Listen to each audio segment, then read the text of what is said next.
constant energy, your brain and body need glucose and other nutrients at regular intervals, and that's why 3 meals and even some light snacks throughout the day are recommended. Now, later in this program, I'll share some energy-packed meal and snack ideas.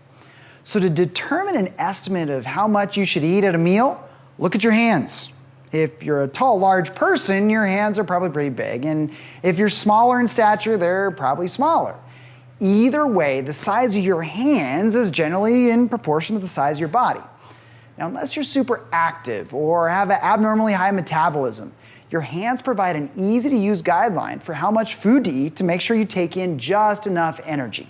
To make things really easy, consider the 5-handful approach when you sit down to a meal. So fill 1/2 of your plate with a total of 3 handfuls of some combination of proteins and whole grains. A handful of protein is the size and thickness of your palm.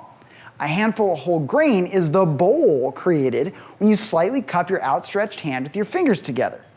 2 palm-sized servings of protein with a handful of whole grain, or vice versa on 1/2 of your plate, provides a great combination of energy and nutrients.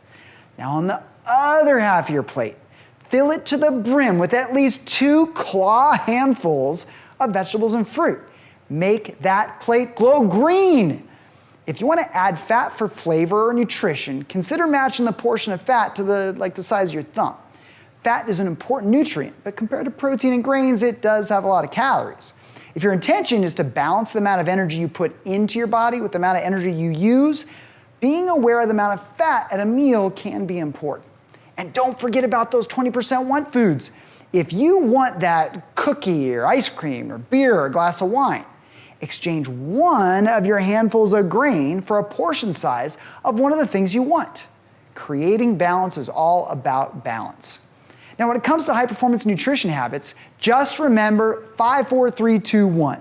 5 handfuls of food at a meal, 4 pints of water a day, 3 handfuls total of protein and grain, 2 handfuls of fruit or vegetables each, and exchange 1 handful of grain for that one thing you want.